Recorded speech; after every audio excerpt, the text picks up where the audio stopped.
All right, welcome folks to another love discussion. I am Jahal Wamer Jarvis. I'm here with Imani, and I'm actually excited to have her here because she's one of my former mentors. We ran through this a little while ago, and I almost caught a tear, but I was hoping to get one right now. But anyway, I'll let her tell you more about herself.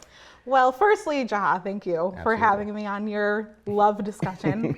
I'm Imani Payne. I live in the Capital Region. I'm a service coordinator at an insurance company, and I love people. That's all I do. We love people, so that's why we're here. So that's all. So, we're going to dive right into it. We talked briefly before, and something that I think you and I will have a decent discussion about is it's a big title, but the idea is very simple. So it's the stigmatization of deviance. And yeah, very heavy, but with that, what it means is essentially stigmatizing people going against the norm, people going against the grain, things that are maybe not up to snuff with what you normally would accept or acceptable at all. These are things that are considered deviant, and I want to touch on the fact that there is such a stigma on that. We come from where we come from, we live in the society that we do, and people are really apt to conforming.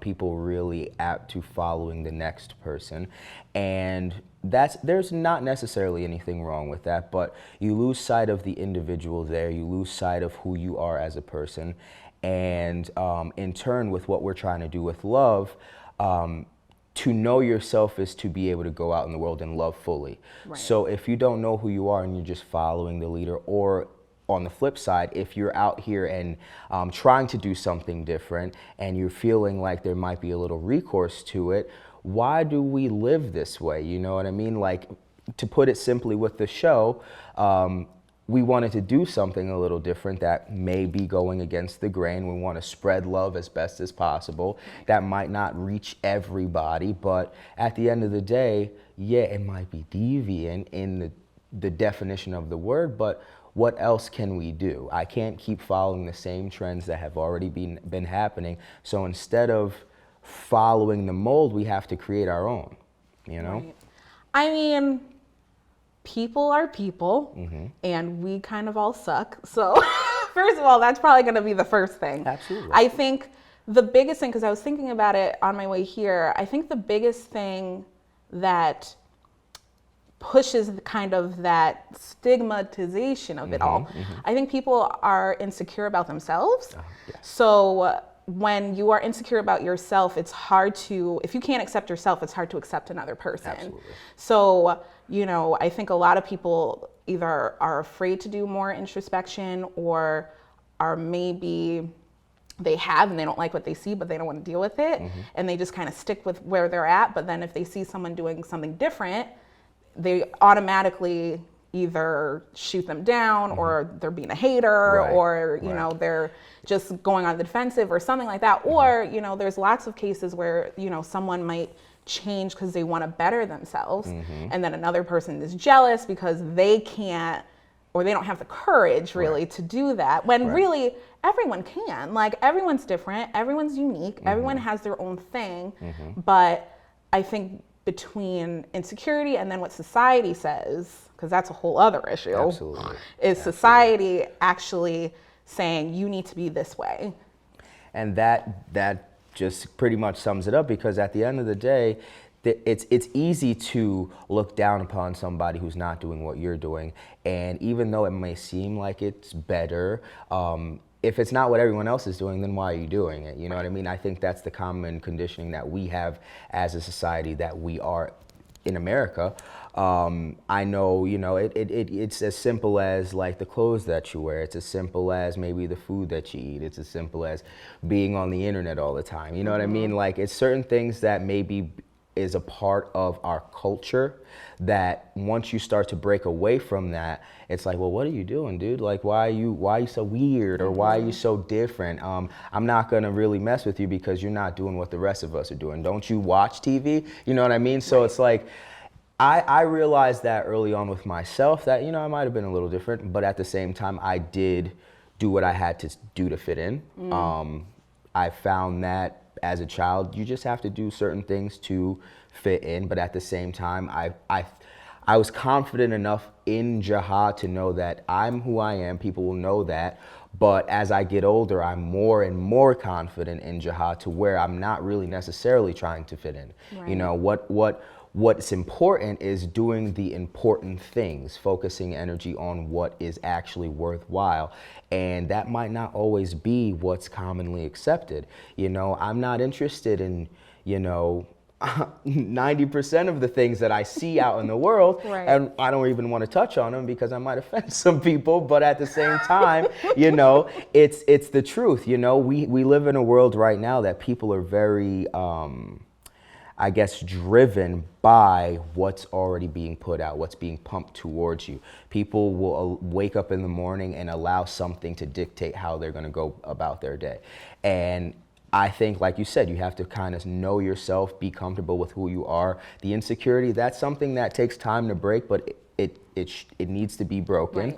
Right. We're not all perfect. None of us are. Right. And it's about working on yourself first that will allow you to kind of not necessarily gain the perfection, but instead just know more about who you are as a person. And as long as you're working towards being a better you, that's really all that matters. You know what I mean? And then in turn, like you said, then you can go out in the world and accept others and help others. Right. And I want to tie you into this because like you were very shocked when I said mentor, but like Yes. but it's the truth because like, at the time of meeting you, I had come from New York City just maybe like a few months, maybe like a year, I don't really remember.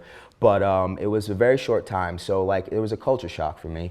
I came from a place that was completely different. We met at the church, and I was going to youth group and whatnot, and it was a lot for me to take in because I hadn't been doing that prior. So you came into my life at a time where I kind of needed a little guidance, and it came from a familiar enough face that maybe wasn't what I had in New York City, but allowed me to assimilate to where I am now. And you go through life with a joy and an exuberance that I'm fluffing right now. Oh yeah, but like it's the truth. You go through life with just I commend it because you are who you are. You are Imani, and I love that about you, and that's why I'm glad to have you on here because even having this conversation, it's like you just have to know who you are, and that will touch people and you didn't even know. You know what I mean? I've known you for God knows how long, but like we reconnected a few months ago, but it wasn't like it was that long that we hadn't been speaking because you had touched my life so much that it was exciting for me to reach out and, Right. reconnect. So like just those things, like all you were doing was being you. All you were doing was knowing who you were at the time. Not to say, we all deal with our own stuff and we're growing as individuals. But when I knew you, I just knew Imani, and I love that. And that helped me know who Jaha is. You know what I'm saying? I can't take it. All right. Do we have napkins? But it's the truth. Jaha, you're so nice. Well, it's the truth. I'm just being I'm honest. like, so this is the thing. I'm like listening to this like for real because I think, and a lot of people have told me this, but I will say like, at least at the time when we knew each other, I was crazy, first of all, but so let me give a little background here. So I obviously am a Black woman, but I grew up in a very predominantly white culture. I went to a private Christian school, which was very conservative, very like upper middle class, white, evangelical, whatever. Absolutely. And I'm coming from Hamilton Hill, which if you were here, you would know that's kind of like the bad part of where we are at, whatever. And, I have a single parent household. I live with my grandmother and my great grandmother. I'm Black. I'm a woman. Yeah. So there was a lot of things that were kind of like already working against me. Right. So growing up, everyone wants to fit in. You just said exactly that. Like everyone wants to fit in because it's like there's a pushback when you're a little bit different. Right. And I was already wildly different from everybody else. So I think, at least growing up, I really stifled a lot of the things, like a lot of my what the essence, quote unquote, of me. Absolutely. Because I wanted to fit in to the culture that And I was kind of pleased to, and you kind of have to. Right. Ugh, there's so much there. Yeah. There's so much there. But really, my growth, as I was a teenager into my young adulthood into now, is kind of digging those things back up, because I think a lot of people, either in similar situations or just situations where they are just wildly different, and they just want to fit in or whatever, they push down all these things that make them unique. Absolutely. And that's when you take that away, you're taking away a piece, you're taking away a piece of yourself, but you're taking away your impact in the world too. Because I'm a Christian, so I believe in God, and I believe God created everybody with a purpose specifically for them. Right. So if everyone is hanging like Jaha, or being like me, or being like whoever, that's not the way it's supposed to be. That wasn't your print on the world. That wasn't your print. Now Jaha has his print, and that's great, and he's doing his thing, he's doing his love discussions. But if everyone was doing a love discussion, then who would be doing the whatever it is. Whatever it is. Right. So I don't offend anybody. So that's, I think, for me to hear like, oh, you were just you, like, one, that's super encouraging, because I definitely, when I look back at who I was then, I'm sad, because I'm like, that poor girl just kept trying to push everything away. Right. But at the same time, I think no matter how much you try to stuff away who you are, it's gonna eventually come out. Absolutely. You can't help it, because you are who you are. Right. So I think it's a matter of just embracing who you are, and just understanding, like, you're not wrong. Like, there's nothing wrong. Like, exactly. I remember as a kid, this is funny. So as a kid, actually on my way here, this is a funny story. So as a kid, I used to love like pop music, which my grandmother didn't love that, because she's like old school, and she'd be like, well, how come you're not listening to black stations, and why are you not listening to R&B? But listen, I love NSYNC. Absolutely. I love S Club 7. I was listening to S Club 7 on my way here. That's a jam. That's hilarious. It's a jam. It is so, a jam. But I remember as a kid thinking like, oh my gosh, like, I'm not like like, here I am, I can't fit in at school, kind of.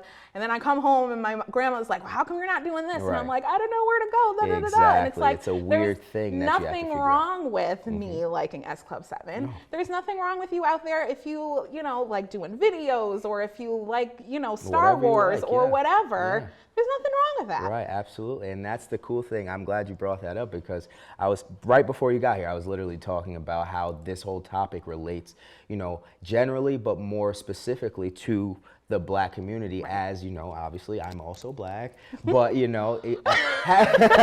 having grown up in, like, again, a predominantly white community, there's certain things that you kind of have to do.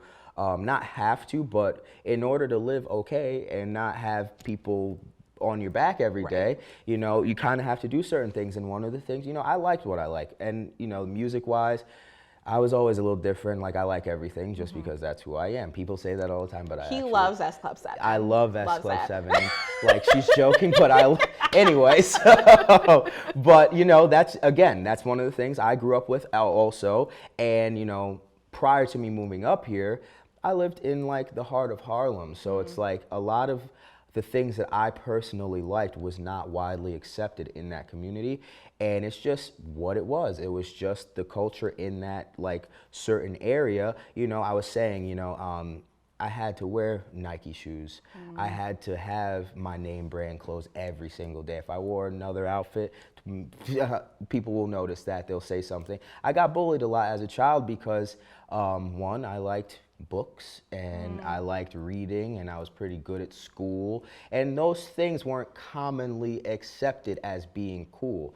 So in turn, I ended up falling into a category where I was considered nerdy or considered, like, weird. But, like, in the beginning, that used to, like, hurt me, I guess, like, especially in New York City, just because there's so many people with the same perspective, you know, pretty much saying, oh, no, you shouldn't be acting like that. No, you like that music? No.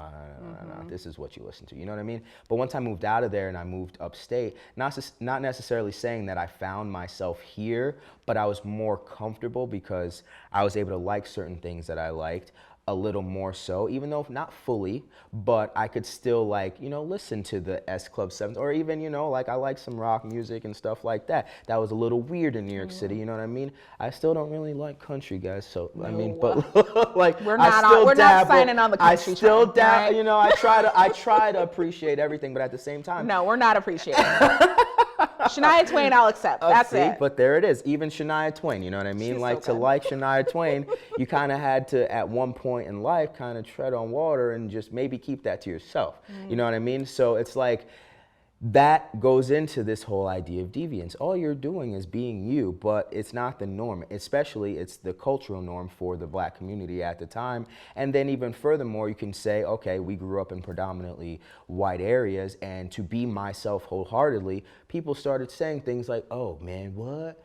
You're white, you know what I mean? And like, nah, dude, I'm Jaha, you know what I mean? And like, I dealt with that a lot growing up. So it's like, okay, there's this norm on both sides. Like, people see the norm and then they live the norm or something like that. But like, to be a person kind of caught in the middle, you know what I mean? Like, Right. okay, now I have to deal with people at home not necessarily accepting me fully because I like different things, but at the same time, other people who should maybe accept me as I am are saying it's kind of weird for me to be this way. So it's like you said, when I met you, you were probably going through that. I believe that you're in your teens and whatever, and you were doing your thing. But like, so there was the identity that you had to kind of find there. But I wasn't there yet. I was still like very young and like kind of just trying to identify with somebody. And you explained that you came from a very similar home situation that I did. You know, you're single parent, you know, not necessarily upper middle class, but you know, okay, and you know, just living. But like, in that household, no, you're not the same as your peers necessarily, but you have to go and assimilate and do what you had to do. And for me to see you, without you telling me those things, I could almost sense it. I could feel that you were more similar to me than maybe the next person who might have looked just like me in that part of my life. So that's why it was easy for me to identify with you and, you know, keep in touch all these years and stuff like that. And now with what we're talking about, it's like, so how do we break the idea of even calling it deviance? Because that idea in itself is kind of based on your specific perspective. Right. It's relative to the person. If you're going to call something deviant, that's because you have an idea of what's normal. And I think normality is individual. I think that's where we have to get to. Normality is who you are. If you go up and do the same things or do what you're doing, that's normal. And no one can tell you anything different. But we live in a society where there's just so much. There's just so many things that are telling us, no, you have to look this way, you have to act this way, you have to dress this way, you have to like this music. Even the music that I do like, yeah, I started to realize the radio's forcing you to like certain things also. Facts. So it's like, at a young age, I started going deep into like underground music and stuff like that, just because I was like, this is not even what I like, you know what I mean? But that was early on me identifying with myself. And I think as individuals, we just need to start identifying with who we are as people and not allowing the outside world to give us who we are. Right. You know? I agree. I think this is such a huge discussion, and hopefully you'll let me come back and we can talk more about it. Oh yeah, but part 2. I think it's completely the society that we're in, because I mean, it's society says this is good, this is bad, this is this is that, and then you've got so much like intertwined in it. And I don't want to get like super crazy deep because I don't know how much time we've got. We've got time. But okay, so here's the thing. So I think every culture has its thing that like kind of permeates itself into the systems, into the culture, into everything. I think for our system and culture, the I don't want to say the driving force, but like the foundation of stuff is white supremacy. Okay, let's get so into we're gonna go there. Okay, let's get into so it. but I say that specifically because I think a lot of this pushback of like it's like this idea of the other. If you don't look or sound or are this type of person, you're an other. Therefore, I either hate you, or you don't deserve as much as I do, or you are not worthy of A, B, and Z. Right. Now, ultimately, it's a big power struggle. But I think it expresses itself in our culture in this white supremacist type of thing. Yeah. And I think specifically, so like for us, when we were in our predominantly white situations, we had to act a certain way to survive / be okay, because in this culture it says white is right, therefore you have to act like accordingly, you know, in a certain way, Right. because then you won't be accepted by. And I think a lot of, especially in Black culture, you know, there is a certain way that you feel like you have to carry yourself when you're in Super prideful. certain situations. Yeah. You know, if I'm, you know, at the time, I don't really care now, but at the time, like if I was at church with my white friends, I'd be a little bit different than if I was with my Black friends over here. And I think there's this kind of like code switching that Black people have the ability to do, which is amazing. And we should really pat ourselves on the back because we can flow, like ebb and flow into certain things. But then I think on top of that, what white supremacy has done to the Black community is say, hey, you are like, if you do this, you're an Uncle Tom. Or if you do that, you are ghetto. Absolutely. Or if you do this, you're, you know, you're light skinned. Or there's you're nothing in between. Or there's nothing like the way that, and it goes all the way back to even before slavery. They kind of pinned us against each other. So, and it has now flowed up until 2020, where it's like, even within your own community. in your own community, there's stuff. Absolutely. Now, I don't want to put all of our stuff out there, but what I think that at least for us as a Black community, we have to like recognize like, yes, there's stuff that has come against us for sure, but we have to be unified because, and that was, I think that was a purposeful thing that white supremacy and whatever did was say, we just kind of pinned, and I think every culture has this. So I'm not just saying it's the Black community. I think every culture has this where it's like you have like, you know, there's just kind of like this weird whatever happening. But I think it has been so detrimental in the Black community because, you know, folks get ahead. Oh, you're a sellout. Or, you know, folks stay at home. You're, you know, folks don't want to, you know, they want to stay where they're at or whatever. Oh, well, you ain't nothing. Like, just, you know, whatever. Right. And it's like, I'm going to say this right now. There's no wrong or right way to be Black. Ooh. Okay? And I think that is where, especially in America, because literally our culture and our everything was stripped from us. Yeah. So like as soon as they took us from Africa, like that was it. And I think that is part of the reason why it's so like we don't know what is what or what's right or what's wrong. Right. And not saying that anything is right or wrong, but I think we have constantly been trying to find ourselves as a community. Right.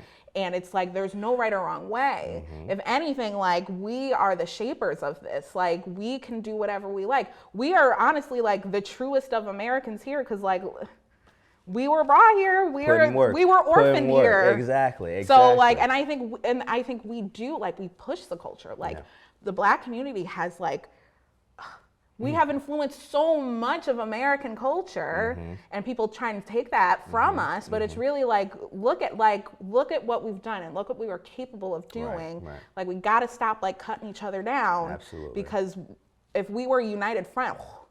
And I think that ties into, because you are 100% correct. Sorry, I had to go And there. I'm so happy that you said that. But like to kind of give my perspective on what you said, it's like, okay, for one, I think there's a common misconception with what white supremacy is. People immediately hear that and think KKK, skinheads, want to kill you, stuff like that. Which is like, true, but that I mean that is that. a part of it, but also it's just the words. It's white supremacy. It's thinking that white is better, and you know, I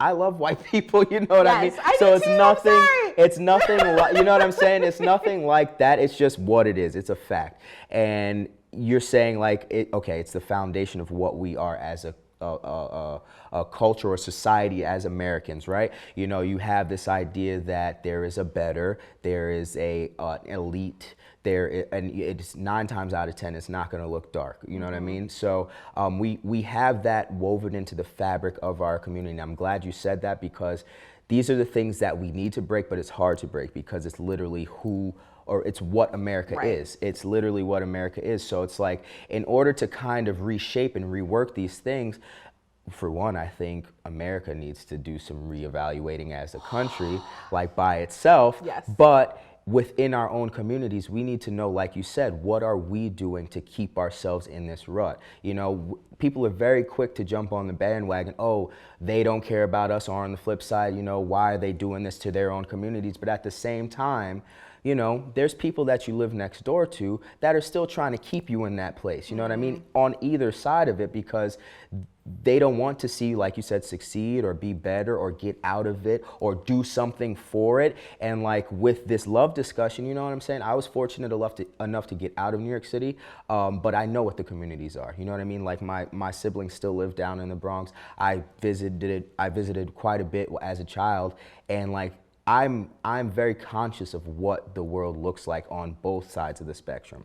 And with that being said, I know there are things that are not being done in certain communities while they're still being done in others. There's certain things that are being neglected in certain communities that aren't being neglected in others. Right. And I got to experience both. And what we're trying to do with love here is bring or shed light to the neglect. You know what I mean? Shed light to the things that aren't being noticed, because that's the stuff that's going to allow us to get further. As those things, as long as they're being neglected, it's like you said, as a person, when we were growing up, there's certain things that you repress. As a country trying to progress, there's certain things that have been repressed. Oh, yeah. And so now we're finding ourselves in a weird time where not only individually we're finding out who we are, but as a country, as a society, we are also realizing who we are. And we've repressed things for so long that now it's literally coming to a head, and people don't know what to do, how to act, how to feel, and how to resolve. So now it's like, okay, that's true, because we haven't been at this point, really, truthfully, right now. So now we have to figure out ways to do it a little differently. And that is going to be the time where this idea, it's huge, but it's the time where this idea of deviance comes into play. Because in order to be a leader, you have to go against the grain. In order to have a following, you have to be somebody who has that, I guess, gumption, you know, something that is people want to follow, but that can't be what everybody else is doing or what's already been done. You have to try to figure out something else and be strong in your convictions with that you're going to go out in the world and be you and do you and spread whatever message it is you're spreading. And in turn, somebody will eventually, whether it's positive or not, somebody will eventually follow that because you've identified with that person. But until that point, we are going to be in this perpetual cycle where we're doing the same things and you know, going through the motions, and you know, the same social issues are going to keep coming up because instead of dealing with the real problems, we're dealing with silliness. And and you know, we had a conversation a few weeks ago about, like, you know, just the media's control. Ooh. And like that right now is gonna be what keeps us where we are, because instead of focusing on those things, like, again, community rebuilding and stuff like that, we're focusing on pitting ourselves against each other. That whole discussion about the, you know, the light skin and the dark skin, that is so common in this community, and it's so silly because we are the same, we are as people. And then that's just in the Black community. Now, in order for us to break total racism, how can we do that when we are looking at ourselves that way?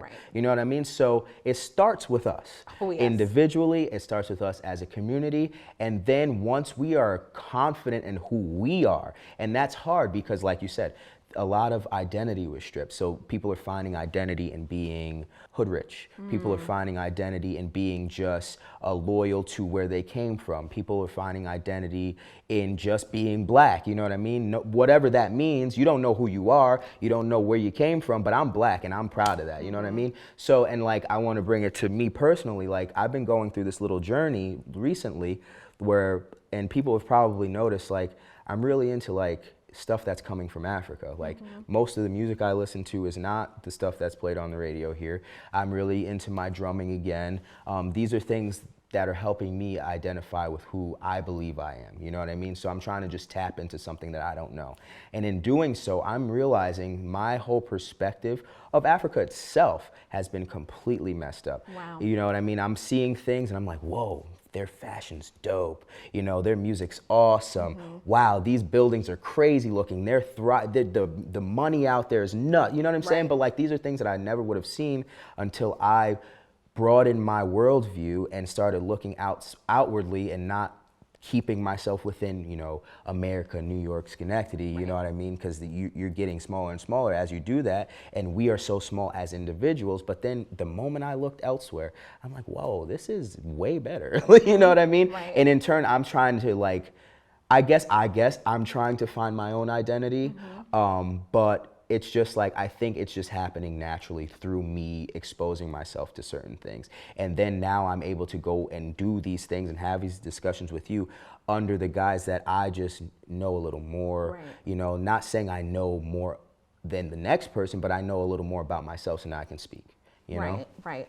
I think too, just as you're talking, because you had to ask the question, like, how do we stop? Like, how do we change stuff? It's a hard question. And I think I just had this thought, you know, obviously we were talking about how our country has been built upon a very hateful ideology. That's just what it is. So obviously the opposite of hate is love.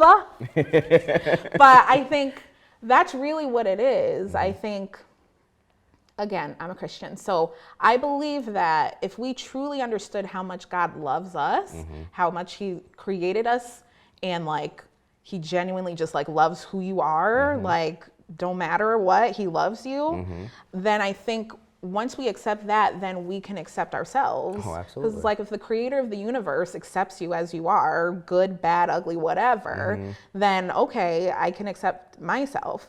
And then if I can accept myself, then I can accept other people and I can look into other things instead of being like, well, I don't know what that is, so I'm gonna close myself off to it. And I think that's really where there needs to be a healing that happens amongst everybody. Like not just Black or white or whatever. It's just everybody needs to know, like, you are loved, like you are worthy of love. You are like, you are perfect the way that you are. Obviously no one is beyond growth. So, you know, but you are even through your growth process, even through your messiness, you're still loved. Absolutely. And that's a huge thing because I think people are prideful and don't like to be vulnerable and they don't like to look like they're a messy person, but all of us are messy. We know this. And we got to get through it. You got to get through it. But even then it's like, if I make a mistake, that's fine. I'm still loved. Right. Because at the end of the day, that's really all that matters is just love. Absolutely. So I think I think that's what's different. That's what would make the difference now is that, you know, we've had the Martin Luther Kings, we've had the Malcolm X's, we've had, you know, the revolutions of A. Benz or whatever. But again, all that is being fueled by what? And we have to understand that everything needs to be fueled by love. And it does start with us. It starts with you individually. And then from that, you'll start to begin to be like, okay, so now that I've accepted myself, what can I do? My unique self, what can I do to change the world? Right. And spread love. And spread love. And Imani, I appreciate that. That was such a good conversation. We're going to definitely have to do a part 2 because we can get really into some stuff, as you can see. But I really appreciate your perspective on that. And thank you for coming on. Absolutely. And that's a wrap. Thank you so much.